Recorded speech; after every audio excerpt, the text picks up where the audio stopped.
মোটরসাইকেলের চাকা ঘুরলে দিতে হবে কর। সরকারের এমন সিদ্ধান্ত তীব্র সমালোচনার মুখে পড়েছে। বিষয়টি নিয়ে এবার মুখ খুললেন জামায়াতের আমির ডক্টর শফিকুর রহমান। নিজের ভেরিফাইড ফেসবুক পেজে সরকারের এমন সিদ্ধান্তের তীব্র সমালোচনা করেন।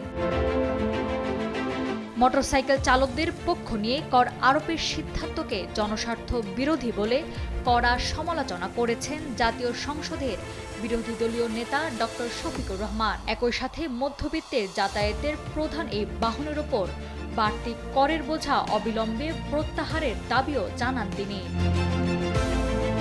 পোস্টে জামায়াত আমির বলেন, সম্প্রতি বিভিন্ন গণমাধ্যম মারফত জানা যাচ্ছে সরকার মোটরসাইকেল মালিকদের ওপর কর আরোপ করতে যাচ্ছে। মোটরসাইকেলের মালিক ও চালক সাধারণত কোনো সম্পদশালী মানুষ নন। জীবন ও জীবিকার প্রয়োজনে তারা এই বাহনটি ব্যবহার করেন। করের আওতা বাড়ানো রাষ্ট্রের রাজস্ব আহরণের জন্য প্রয়োজন হতে পারে, তবে জীবনযুদ্ধে ক্লান্ত এসব মানুষগুলোর ওপর অতিরিক্ত কর আরোপ অবশ্যই উচিত নয়।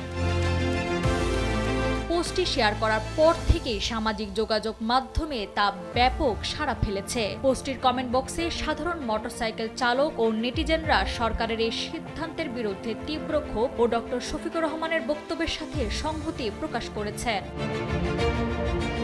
নাওয়ার সালসাবিল দুরদানা, সময়ের আলো।